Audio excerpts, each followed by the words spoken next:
Hello, hello, hola, hola amigos. Hola a todos. Bienvenidos. Marty, yes, Marty. It is super bright out here, everyone. Hi. Hi, everyone. Pam and Pam. Hola, hello Pam, our colleague. Thanks for coming. Hola amigos, amigas. Diane, nice to see you there. Bienvenidos, bienvenidos. Hi, everyone. Hello. You know, it's so funny. We always speak Spanish together, and now we'll speak English. Sí. Welcome, welcome. It is a pleasure to have you. Yeah. We're going to maybe teach them some Spanish if it's possible. Hablamos español. Un poquito Hacemos también. curso en español. Hi, everyone. Nice to see you here. It's so much fun. And you know, I don't know if you know how brave Vanessa is, but she actually picked me up in a car. I have driven in Lima, but it's Oh, you got to be still nerves if you want to drive in Lima. A macho driver. Oh. you push straight in, put your arm out. It's a different sort of drive. Hello, hola, hola, bienvenidos. So it's lovely to have everyone here. I'm thrilled. If I look a little tired, it's because I am. I flew Calgary, Toronto, thanks Helen. Calgary, Toronto, Bogota, and then I got in here. But the airport, which had a bit of an accident the other day, was great. And I was through in no time. And then about an hour, just hey Casey, Hi Casey. Just do a quick check. How's the sound, everyone? Because we didn't put in headphones. Is it Nat? Is it good? All right, you ready? Let me show you one. Hey Judy, one of the reasons I come back to South America. Look at that. So Vanessa's going to take me surfing this afternoon. Well, surfing is included in today's event. Later, after some pisco sours. What do you think, Patrick? Today we have a lovely walk, a nice conversation. Also, lots of interesting facts about life in Peru versus life in Canada, life in Lima versus life in Banff. We're going to have a really beautiful and insightful event. This is an opportunity for me, very special, to meet my colleague, Patrick. And also I've been learning and following Patrick for long and joining his events just to see the beautiful sky, because Lima's gray sky in winter is like quite sad. But today... It is. When I've been here with work in the winter, it's very sad. Today it's coming out so beautifully now. But I haven't been back since, what's that? I haven't been back since 2019 because of the pandemic. Oh, yes. So, and I am actually going all the way up to Arequipa tomorrow, but I'm so glad. Hey, there's Mark. Mark. See? Hola, Mark. So Hello. But he's actually in South Africa right now. Hey, buddy. Oh, I hope you're having a fun time, Mark. And thanks for coming to Lima today. Hey, hola, hola. Well, I haven't had a pisco sour yet, but I promise you, all of your donations are going directly to pisco sour. Okay, tell us about pisco.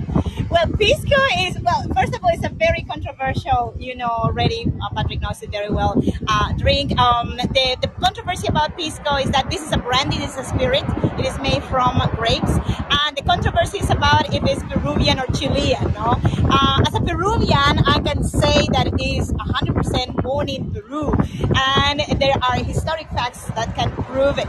But, you have to trust me because I am your tour guide, so you have to trust your tour guide. But have you had pisco, anyone? Because if you're unfamiliar, if you know grappa, it's sort of similar. But when they grew the wine down in Ica here, it was too hot and it was too sweet, so they re-fermented. So grappa's the leftovers of grapes, whereas pisco's the re-fermented. And then they make it pisco sour. You know what? Somewhere on my website, I actually have a recipe for pisco sours. So, but I have to tell you a quick story. So before I lived here, before I worked in Peru, I did work for 2 years in southern Chile. And the first week I was there in Patagonia, we had a lunch meeting and they were walking around with these drinks. And I drank, I thought, this is delicious. So I drank 3 of them. I didn't realize they were 40% alcohol. So you got to be careful with that one, because the first one, it's tasty. The second one makes you feel very relaxed. The third one, makes you laugh all the time. And the fourth one is floor. Yeah. So you go to the floor, you don't count that one. It's so true. It's like the Mexicans say, 1 tequila, 2 tequila, 3 tequila, floor. Yes, exactly. But look at this out here, everyone. I mean, there is, and this is cold water.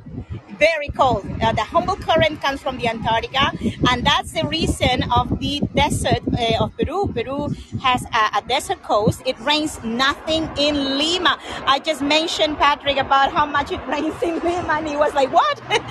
We just have 1 cubic centimeter of rain per year in the city.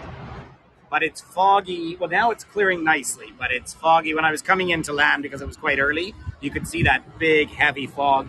My room is on the 20th floor of the hotel, and it was, when I first went there, the fog was touching there. But look at these waves coming, cold water. But many of you joined us when we did the cooking in the Americas. And of course, Vanessa did ceviche, because this is, again, where ceviche, do you all know ceviche? So it feels like raw fish, but it isn't. And it is the yummiest thing. The food here, I think you have the best restaurant in the world right now, don't you? Yes, we have some really important restaurants, and many of them are in the 50 best list of the world.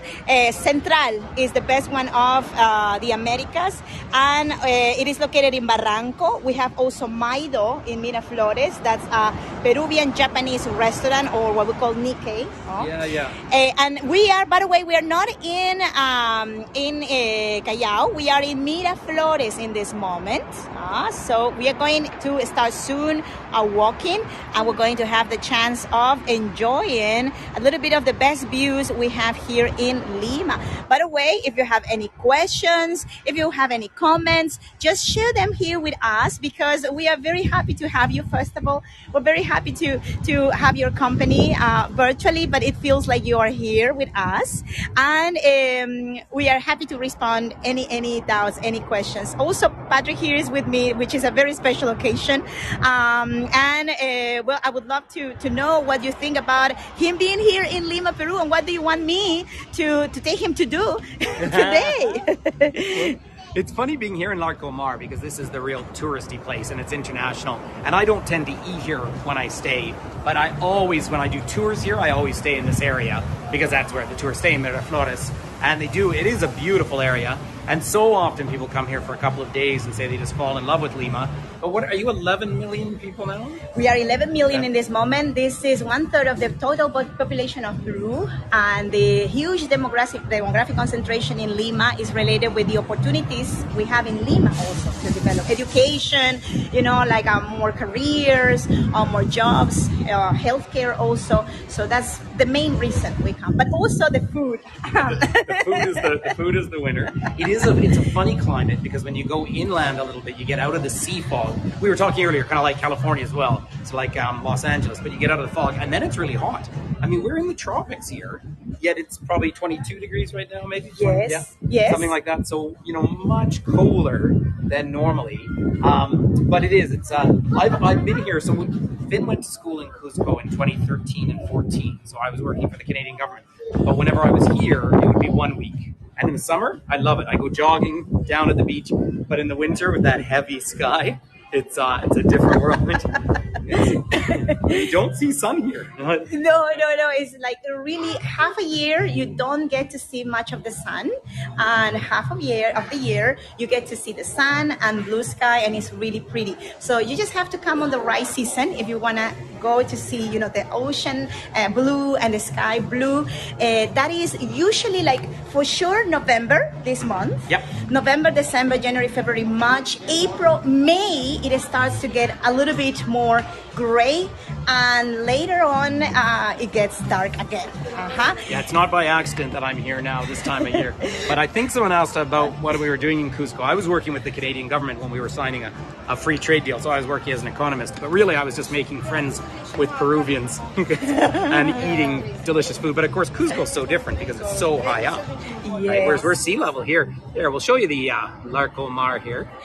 So this could be anywhere in the world, really, except Tanta. Right? Yep. There's a Tanta. Is there one in Los Angeles, I think? I think they have one in California, might be in Los Angeles for sure. Yeah. And Tanta belongs to the famous Peruvian chef Gaston Acurio, which back in the late 90s became sort of like the ambassador, the culinary ambassador of Peru in the world. So the importance of Gaston Acurio is pretty much that he fought for the internationalization of the Peruvian cuisine. And well, Tanta is one of his more down to earth like restaurants because he has some really expensive Really ones. high end ones. He's hey, Leslie's here too. Leslie, hi there. Sorry we didn't see Leslie in Egypt. Hola, Leslie. Who, of course, Hola. we caught up in Ireland. Hey, by the way, just not so nobody knows, but Leslie and I are talking about putting a tour on into Egypt. So keep that in the back of your minds, everyone. And Vanessa and Elizabeth can come too. And we yes, can of we course. can go ride camels because there's camels here too, of course, in Peru. Yes, yeah, but we have cameloids. We have the llamas, alpacas. Those are descendants of the camels too, the American cameloids. And we have, well, of course, some similarities in terms of the climate as well. So we are just showing you a little bit of this very special site for us Peruvians because it became the first, let's say, high-end sort of like a mall of Lima. It was inaugurated in the year 2000, and also the same year was the year of the inauguration of the JW Marriott Hotel, which is this one here. So you can see the connection, no? The high-end mall, the JW Marriott, and the time when Lima became this important touristic spot connection with Cusco. And it's a little bit when you were coming out of the Civil War, I think, which is, we were talking a little bit about that earlier. And, you know, that's a much longer story to have. But some of you are familiar with, I don't like to say it too loud here, but the Shining Path was a Marxist and Maoist group. And you would have been very young, but it must have been terrifying in Lima. Oh, here. yes, indeed. Yeah. I have also stories of my own connected with, for example, the constant attacks the Shining Path used to have to Lima, to different neighborhoods in Lima. What they used to do was producing blackouts in the city. So they used to bomb the high tension towers, electricity towers, and they caused terror by, you know, like leaving us with no electricity. So I remember in my family, the tradition was that every time we had a blackout, for example, we used to, you know, like sing together. We used to, you know, tell stories. My grandmother used to tell us a story. So in that way, we're not frightened by the situation. So that's the way how it marked me personally. I was very young when that happened, but I still have those memories. My family was able to convert those terrible moments into memorable, special ones for me also. And so all of this construction was the coming out when really the economy was stabilizing. Exactly. And you had, I mean, when I was working here in 2013, Peru had 10 years straight of economic growth. So amazing how peace works. Yes, indeed. Yeah. And tourism is not possible without peace, without stability. Yeah. If you don't have, you know, the conditions for example, you know, international investments not to be done, or they say hotels like the JW Marriott, for example, you will not be able at all to have a space where tourism. Sayuri, hola, Sayuri. Sayuri, amiga mia. I really still think Sayuri should get on a flight and come over here. I don't know if Renan's here, but I did leave a message for Renan and Paola to say that I made it safe and sound. Hola. Sayuri, you have to bring the caipirinhas, amiga. Caipirinha. I'll stick with the pisco sour, I think. So this is a really, really beautiful opportunity for us because we are seeing also lots of friends that are colleagues and well, there are guides, Hego guides around the world. It is a pleasure to have you all here with us. And we are going to walk now in direction to the Love Park. We're going to have the chance of be a little bit more cozy, romantic. Of course, in honor of, you know, this tour. That's right. Because we are, of course, professional tour guys. There's a monument to kissing, which is what all young Latin Americans do as their evening exercise in public parks. We are going to see how Peruvians perform that beautiful act of kissing next to the monument of the kiss, el beso. So we're going in that direction, and we're going also to have the chance of conversing a little bit about the impressions of Patrick about Peru since, of course, his first visit to Peru many years ago. I think it was when you came the first 2002. 20 years I've been coming to Peru. 20 years, no? And now. Yeah. So, and prepare also your questions. I think we're going to begin with that set run of questions also. And if we find some pisco sours on the way, we're going to get some. Oh, such a good idea. I didn't sleep on the flight from Bogota down. I thought I'll stay awake to have lunch with Vanessa and then have a siesta. But But no, Lima, Gracias, Ruth. you know, Lima has, look how green it is around here. Lima is a massive city, and when you see it from the air, you know, one forgets. Now, again, I live in a town of 8,300 people, so we have to, but even compared, it's a little bit like Los Angeles again, because you've got earthquakes. When was your last one? Did you have a... Well, like normal earthquake or strong earthquake. Yeah, oh, that's, yeah. Because we had two different too, types. yeah. So because the biggest last one, the memorable one, happened in 2007. You know, it was that earthquake that destroyed the whole town of Pisco. Maybe you remember the church collapsed. That's right. And even there are parts that are not still rebuilt from that earthquake. So that also shows you, you know, how sometimes the government, it doesn't really care much of the let's say of the state of the of the. Let me just please. Can you just I've got just all this. to pose There we do. Everyone, we just have to have this. Here is, of course, Paddington Bear. If you remember the old stories, they talk about Paddington coming from the jungles of Peru. So I have so many photos of, hey Annie, you didn't see that. I have so many photos here when I've been here with British groups. Here, I'll come up and get you a postcard straight up here. There we go. So there is, from darkest Peru. We won't get into the kind of colonial view of that, but it is interesting. By the way, talking about international issues just at the moment, Argentina lost to Saudi Arabia this morning in the football. Wow. That's in the soccer. So yeah, that was really amazing to see. There's Paddington Bear, everyone. There's a classic. You know, you've arrived in Peru and you see that. Just talking about, you know, broader Peru. I can come get us. Broader Peru. I mean, we're down at the coast here, and again, this very cold water. It's surprising to people how cold it is, but it's probably the best fishing water. Well, this and the Grand Banks of Newfoundland, probably the best fishing water in the world. That's right. Right up, and that's why, of course, they had a war in 1879. Was it with Chile? Oh yes. Yeah, because of fishing, basically. I mean, it's. Well, look at the ladies over to the right. You can just see. Oh, how pretty! How pretty! And for people that are wondering about the Andes tradition of the dresses, you know, with the beautiful colors and the long skirts and the petticoat below. Of course, that's not a tradition from the coast. Just for practical reasons, because we are in a zone that is warm. We don't need to wear that much clothing. But we have many people in Lima that are migrants that came to Lima in the recent years. They are looking for opportunities here in the city, as my family did back in the 70s. They also came from the Andes. Where did your family come from? From my mother's side, they came from the Central Andes. My mommy was born Huancayo. Oh, Huancayo. Sí, Huancayo. Do you know Huancayo? Yeah. Oh my God! You know everywhere here in Peru. I haven't been to Piura, but I've been through the south, Huancayo and all of that. Yeah, gorgeous country, but not a lot of economy, right? Yes, exactly. Although Huancayo is considered the most important or developed city in the Central Andes after Lima, Cusco, Arequipa will be the most developed in the south. Yeah. And in the north, Trujillo, for example. Yeah, no, I've never been to Trujillo, but that's all fishing, right? Yes, Trujillo is mainly fishing. The coast of Peru is mainly focusing in fishing. That is and also, importation of products like from the ground, like agricultural products. But my other side of the family, the side of my father, is from Cajamarca. I don't know if you've been in Cajamarca. No, I don't, but I know where it is. Yep. You have to go there also. And Cajamarca is also related with mining. There's a lot of mining in that section too, and agriculture. Well, Espinar and all this. So when I was working in Cusco, I was doing an economic study for the government, but they told me that I wasn't allowed to include mining in the study, and that's because the Canadian government wanted a free trade deal to have access to the mines, and so they wanted to look at other parts of it. So that was kind of a funny one. By the way, I see some of those tip boxes coming. Thank you so much. Thank you, Michelle. Muchas gracias for your new support, amigos. It really is wonderful seeing your presence, your support. And also, I'm seeing new friends because they are new follows to my channel. So thank you.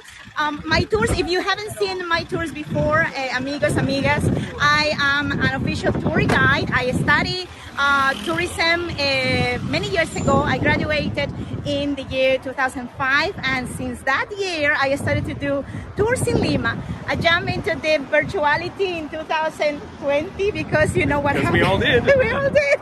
If you want to, survive, you had to reinvent. And well, thanks to Heygo, I was able to learn to become a virtual tour guide. So I have friends here that have been in my tour since then, since 2020.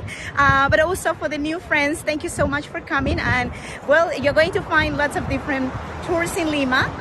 There are always something new that I'm planning ahead. Well, it really is a city of neighborhoods. Yes. When Vanessa picked me up, I just thought, it's just here we have to show you the water. In fact, let's show the islands out in the distance. Course. The view is pretty here. But there's so much. Have you done you've done some in the museums, haven't you? I've done in some museums, the ones that allowed me to do tours in. It's not always easy, but usually most of my tours are outside. Hi, Lynn, thanks. Hey, Lynn. But the tours that I do in the street, I try to do them in not just affluent zones. I remember that someone commented, I think it was Robert. Thanks, Robert, by the way, for your commentaries. Most of the times I am in the upper class district, but I do also tours of low-income zones. I show you the reality. Robert remembers the Don't Drive Here tour. That was a brilliant tour. No. So I'm trying always to do things that are different. So gracias, Leslie. Gracias. But the Don't Drive Here is so true. So I have driven here, but it is, oh my goodness me. They when I was living here, they set up a camera at an intersection, and then they set one up in Toronto, and it was showing how just at a normal crossing, vehicles would come to a stop, and here it was like a war to get across the street. So it is not easy, because many people say that driving in Lima, driving in Latin America is hard. Lima probably is the most difficult destination in South America to drive in. I think so. Lima, Bogota as well. Also La Paz, because La Paz, the problem is that you're going up or down all the time, so you need to know really well your car, your engine, to move. But something that I consider interesting about driving in Lima is that this is organized chaos. It is. So Leslie just said it can't be as bad as Cairo. I'm willing to suggest it probably is close. Leslie, thanks, Rosemary. I actually would think it is close, because this is a massive city if you can really scan out on the map. And what happens, and I love the fact that Vanessa does tours in some of the less affluent areas, because here in Miraflores, they have their own private security as well. I mean, you feel safe as can be, but it's not the real world. But going south... Chorrillos, for example, Rima District. Oh, look, there you are. Now, I have done that before. Have you done one on a tour yet? I haven't done it like up there. I have taken tour groups to do it, but I'm planning next year to do it, and probably it's going to be for a special celebration with Heygo. I think it's going to be something like we are going to be doing all together that. That's so perfect. I think that's going to be, the next surprise I will have for all the Heygoers. This is the only city I've done it behind a boat before, but this is the only city I've actually done it like that. I've done it twice here. It's quite expensive though, isn't it? It's about $100, I think. It is about $100, and that's why I'm still saving. Hey, Hélène, bonjour. Yeah, you do need to save up for it, but have a look up there. I'm just going to try and give you a bit of a zoom, everyone. See that, the paraglide? And that's because off this Humboldt Current, that very cold water out there. Remember, we're in the tropics, but it's cold water. And then it just pushes this breeze up, starting about now in the afternoon, just about every day in the summer, isn't it? Exactly. The good thing about the climate in Lima is we are not in a zone where tornadoes happen. We have a quite stable climate, in part because of the Andes also. But earthquakes are the only really big thing we have as a disaster. And another thing which is really interesting about this zone, that's why the parasailing happens right in this place, is the cliff, the formation, the natural formation here. We'll show you these cliffs here. Don't be afraid, we have a wall. And look at the flowers that are all out as well. Look how beautiful that is. Oh, and the road's expanded from when I was last year, coming in from the airport. Turned down to and that is just so pretty, and it's pretty at night. So when I have more free time and I'm not drinking pisco sours with my friends, then I run down the steps and I do a circle around and run back up. If not, he's doing it when he's drinking pisco sour, he rolls down. Then I roll down. and we come back up. They've got all this exercise equipment over here. You're laughing too quickly, all of you. The food is honestly so. But just to put Peru in some perspective, so we're clearly at sea level, as you can all see. So tomorrow I'm going up to Arequipa, to see Elizabeth. We were just talking to Elizabeth just before we came on the tour, and then I'll be at 2,300 meters, so that's 7,500 feet. And 2 days later, if the road's not blocked, because they're having some strikes up there, I will actually be up at 5,000 meters. Can you imagine? This is why Peru is so incredible. You have something like 121 of the 156 biozones in the world or something in this country. Yes, yes. So, of course, the final number of the microclimates that exist in the world. Elizabeth is here. Hey, hola,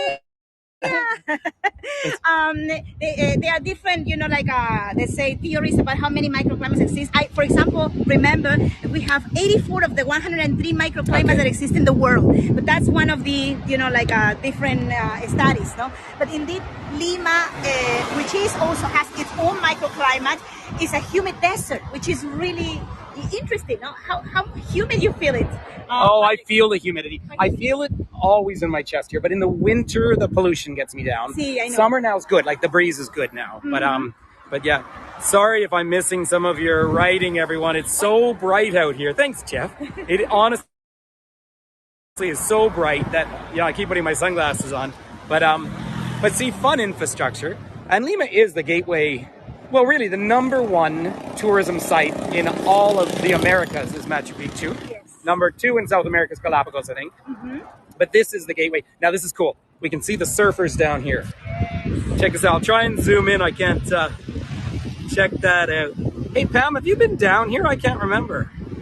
Of course, Pam, Mark's in South Africa right now. But you see, there's people surfing out there. And they are wearing wetsuits because it's very cold. Because it's so cold. Mm-hmm. Now, have you ever surfed? No, but I have got inside there, to just swim in the summer, and it is very refreshing. Some people say, how come you can go inside like if the water is 14 degrees Celsius? I say, well, because in summer it gets very hot, and it's so refreshing going inside like for a couple of minutes, maybe 5 minutes. It cools down, and you feel ready to drink your cerveza and your pisco sour maybe. And eat your ceviche. Oh, it's such a civilized culture. But look at these waves coming straight in. So good. Yeah, it's oddly enough, I don't surf because when I was 17, I tried surfing and I dislocated my shoulder and I've had surgery. But it's fin surfs. In Montañita, we went up for holidays in Ecuador. But of course, that's suddenly warm, right? Mm-hmm. So this is cold. It's amazing. It's amazing how cold this is, all the way up to the Piura, right near the border with. That's right. Yeah, and all the way down to Chile. Like when I lived in Chile, I was in Chiloé. 1,200 kilometers south of Santiago. Yes. And I mean, everyone knows that those are they vultures? Or those are black vultures. Oh, they're black vultures, yeah. Mm-hmm. And yet the water is just about as cold. Hi, Francisca. Is Lima cooler compared? So great question. It's hard to generalize about Peru anyway because you go so high up. Like it's only 6 hours or 8 hours from here to get to Huascarán, the highest mountain, right? Up in Juarez and that valley. So then you're up to full-on glaciers, like full glaciers. But the hottest place is really Loreto and the Amazon basin. Like that's actually the biggest area of Peru. So I'm going there at the end of this trip. I'm going to Iquitos. You're going to Iquitos? Yeah. Oh my God. I feel I was going to go to Uyuni and all of that in Bolivia, but there's no flights at the moment. And it was so I'm going to go to Iquitos. I was there once. Are you going to see Renan? I am seeing Renan. Yep. We are meeting on December 1st in Copacabana. Uh-huh. So if you and Elizabeth want to come up and party. Of course. But yeah, we're going to meet. I'll go to La Paz, but I'm going to spend a week up in Bolivia, but I was going to spend more time, but just getting around is. But yeah, Francesca, if you get the other day in Iquitos, so that's the largest city in the world with no road access. So I put up a tour. It will be when I get off the airplane. If it's not raining, it'll be 37, 38 degrees Celsius and 100% humidity. So when we used to do the tours, so often I would fly from Cusco to Puerto Maldonado, which is the other Amazon town. And so you take off. Cusco's always cool, but it's lovely. You take off, you go, it's a 45-minute flight. You go up for 10 minutes, and then you descend for 30 minutes. And they open the doors, you walk off the airplanes there's no runway. And it's like this wall of humidity and heat. So So, and I once drove from La Rinconada to Sandia down, which is amazing. I mean, it was all cars at night. It's all contraband. And in the daytime, there's no traffic. But that whole slope, Peru is from a physical point of view. And you know I'm from the Rockies, but Peru has just everything. See if I can find you these surfers just a little bit closer there. No, vamos a Quito, sí, Michael. Con el calor, pero yo duro 2 días. No más. No más, no vuelvo. All dehydrated after 2 days. Oh my God. Yeah, and it's funny, you can actually go fishing for piranhas. Have you tried piranhas? Have you eaten? Yeah, I have eaten. Yeah, very they're bony. so small. Yeah, very bony. Look at these gardens here. Which way do you want to go? I think we can go. Oh, this is gorgeous. It's are you able to view the Andes from Lima? Well, in theory, yes, because Lima is right next to the foothills of the Andes. We are like next to the mountains that are the lowest ones that belong to the mountain range of the Andes. But there is a difference between those mountains and the ones that you see, for example, in the tours of Mike in Cusco or the tours of Elizabeth in Arequipa. The mountains in the coast, they don't have any vegetation because they are very low and in a zone where rains nothing. So that is the biggest difference. We only get vegetation in the mountains, on the foothills of the mountains that are looking to the ocean when it's winter, because the humidity is higher then, and all the humidity sort of like is stopped by the mountains, and that water of the humidity becomes also in a way that the water that is let's say the beginning of the origination of life of vegetation in that section, but it just lasts for 3 months and then it's gone. So that's the biggest difference. Well, gracias. Yeah, it's so south of here, about 4 hours. Well, 3 hours south is Paracas, which they call the poor person's Galapagos, because these islands have penguins on them, and it's an Ica, which is where the pisco comes from. But that's where you've got actually some of the biggest sand dunes in the world. Everyone always thinks it's Namibia, and there are there too, but it's here. Yes. And we actually go sandboarding. It is Cerro fun. Blanco actually is the very big sand dune located in Ica. And it's I cannot remember how it is, but it's really show the trees. Sure. Oh yes. Yeah. Those are the myopodums. These trees you see over there are myopodums. Those live from or absorb the salt in the air, and they are really excellent for this type of they say low irrigation that this zone has, but high humidity. All the plants you see in what are you calling them again? Myopodum. Myopodum. Myopodum. Okay. Yeah. That one, for example. Right. And also we have more in the Love Park. And we have all kinds of trees that you see in this zone. They were like chosen because they are of low irrigation, and the City Hall of Miraflores can maintain them in good state, of course, with less consumption of water, because Lima lays on a desert. And the name of the district where we are, this is Miraflores. Miraflores means look at the flowers. Look at the flowers, yeah. Flower view, we're in the flower, and look at all this. Even though we never promised you a rose garden, we've got you some of these anyway. But it is just gorgeous. But these streets, I mean, it's, so your home's not that far. You can drive home in about 20 minutes. At home in maybe 20 minutes. In traffic, 1 hour. Yeah. So that can be like that in Lima. Like the airport counts an hour now to where I'm. And then the other one is to the historic city center, like where the cathedral is. That's about 45 minutes now, is it? Or yes, more or less 45 minutes. Yes. It is impressive. Because this was, I think sometimes people forget, this was the Spanish colonial capital. I mean, obviously this is a Quechua nation, and more than just Quechua. I mean, how many languages in Peru? Oh, we have over 40 different languages, and all of them are considered official languages in Peru. So they are all treated as protected languages. But of course, the most spoken in Peru after Spanish are Quechua and Aymara. Yeah. And Ayayanchu. Ayayanchu, It's a fabulous language. Oh, look, I'm seeing a couple of romantics in the distance there. Yes. See, And here, by the way, I wanted to give the gimbal to Patrick because I wanted him to show you the things that are for him more attractive visually. Like for me as a local, everything is attractive, but for Patrick as a person who is not usually here in Lima, I wanted you to see Lima through the eyes of someone that is coming today, like experimenting Lima after long, and all the shots you are having are made by him. So thanks also for that. Oh, it's Patrick. my pleasure. It's so much fun. And it's made for it. I mean, this coastline, you see how, so these are the stairs that you can run down to get your exercise. Yes. Or So, roll if you're drinking. or roll, yeah. Maybe, Vanessa, you should run down and back up and I'll film. Yeah, maybe, woohoo! So I will check if we have some pisco sours around here. Just give me a second. Oh, so look at that. Vanessa's actually going over to look for pisco sours here.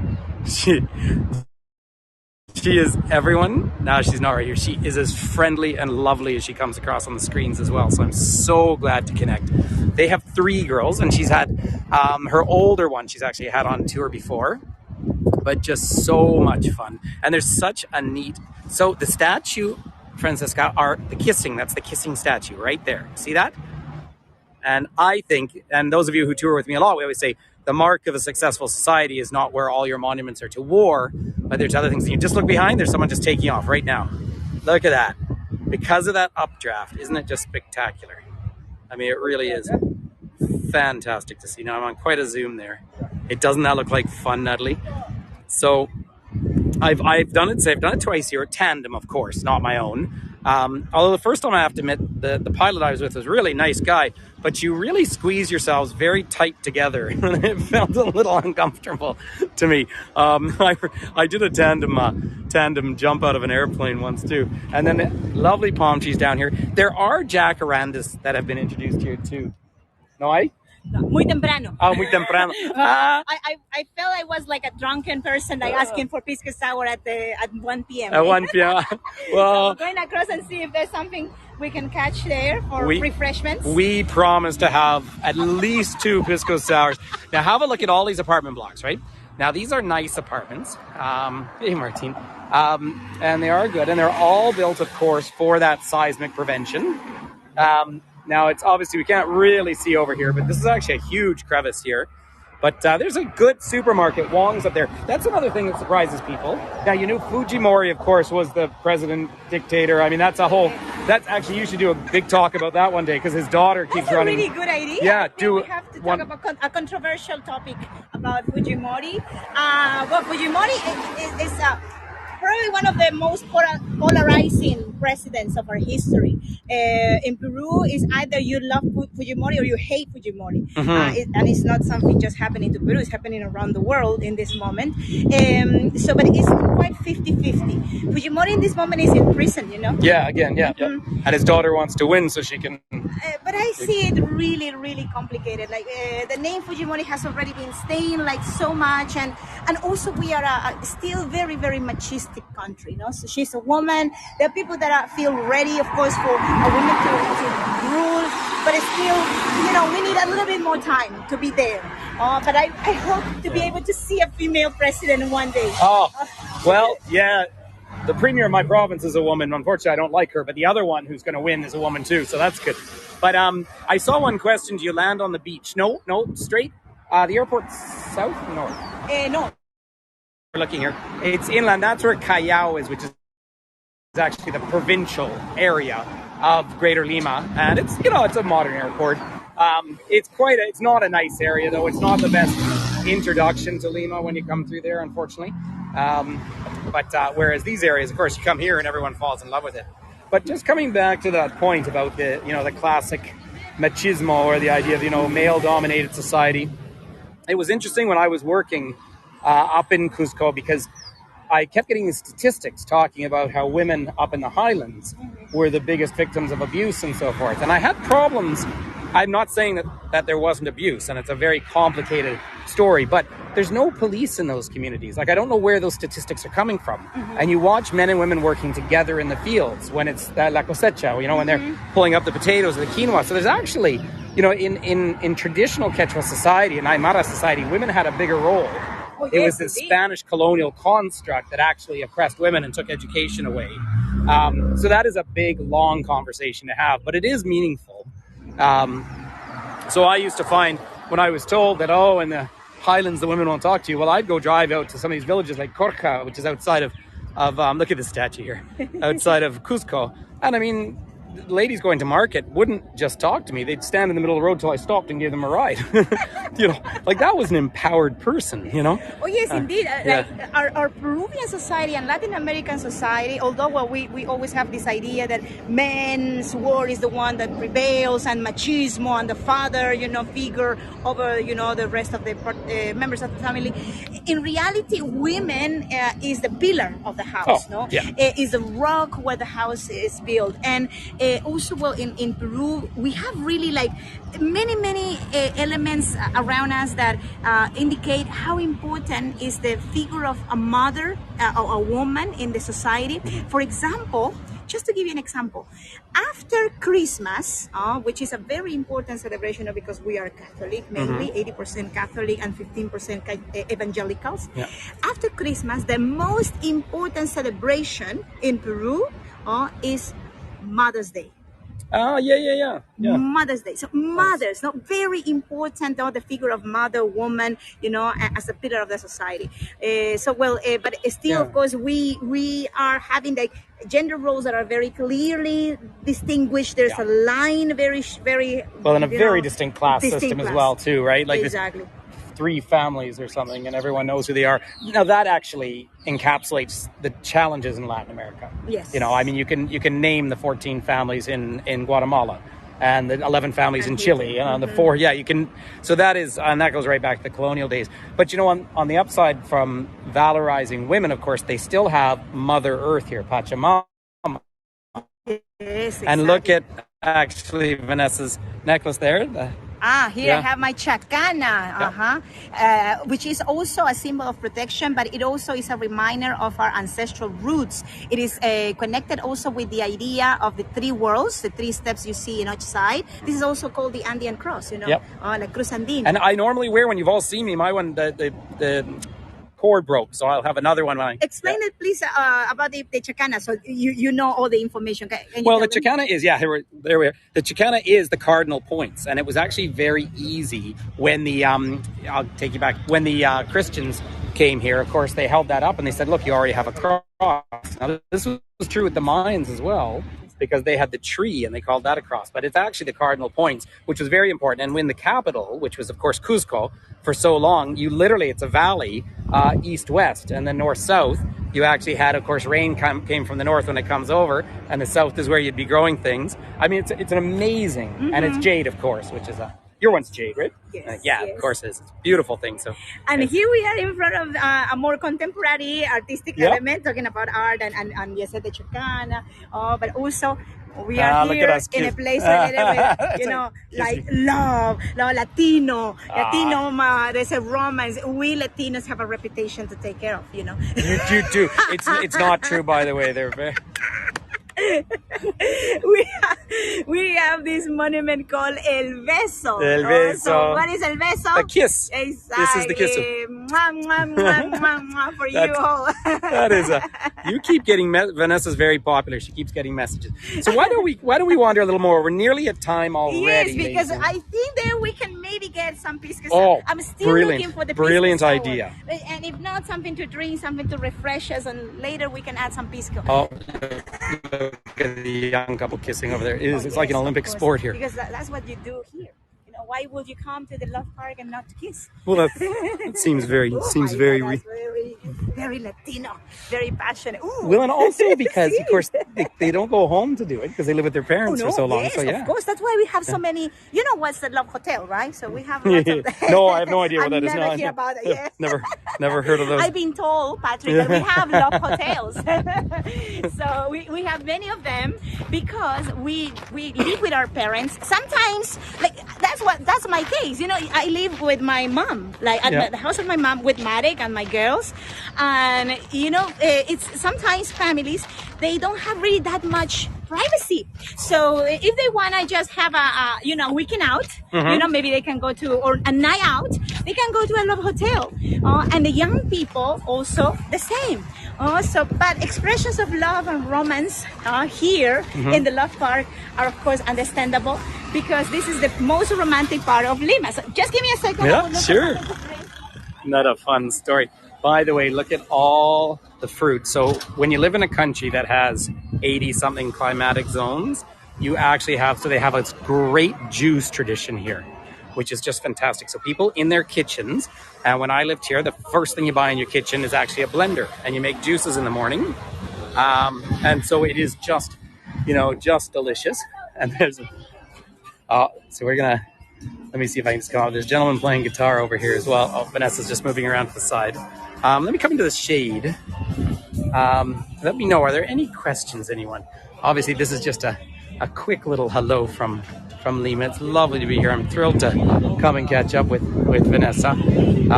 You see, and actually, I was able to give her name to some people who are coming here, contacted me just the other day, saying they're coming here and they're looking for a guide. So you see, this is where we can connect so much together throughout this network, which is just lovely.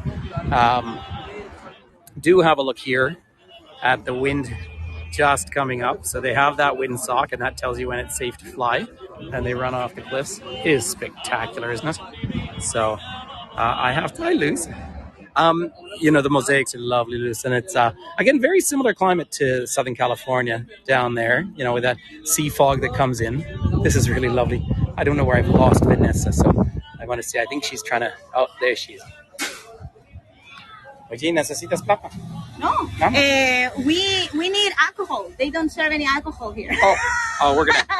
But we have just juices. And we have some other things like we can maybe try later. We will. We promise we'll take a photo when we're having a pisco sour and say there is on my website. There's a recipe. Yeah, it's but it is. You need to try them, but they're very dangerous. So, thanks, Chloe. The phone's going. Anyway, ladies and gentlemen, we've hit time. Oh, check out the vultures. We just came to. Sorry. To the place where the walking is coming to the end, which is this of the let's say landing place and also takeoff place of the parasailing. So pretty cool. I will, by the way, be putting up more actual tours to Peru. Normally, every November, I run a tour to South America. I just this year decided I'd come have a bit of a vacation and do a bit of climbing. But do keep an eye out because I will put on Peru tours because I do them. Many of you, some of the people who are on board today have been to Peru with me on actual live tours. And we come to Lima and we eat. And we come down here and then we go up to Arequipa and then we go all the way up to Puno. Sometimes in reverse. Sometimes I fly to Cusco and loop around too. Yep. And of course, Machu Picchu, of course. I am going to see Mike, everyone. I'm seeing Mike on Sunday.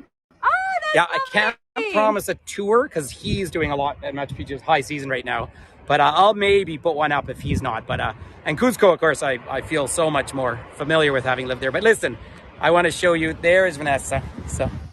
It's been a pleasure to be today with you all, and also more than a pleasure to be here with my friend Patrick. Meeting him in person is really wonderful because we've been really friends virtually for since the beginning. Since the beginning of this virtual adventure. Thanks, as soon as I saw a guide here, because of course I've known Elizabeth for years, so then I called her immediately as soon as I saw Vanessa. And then, of course, Finn's so into cooking, and he loves the food here. You can imagine because it's all fusion.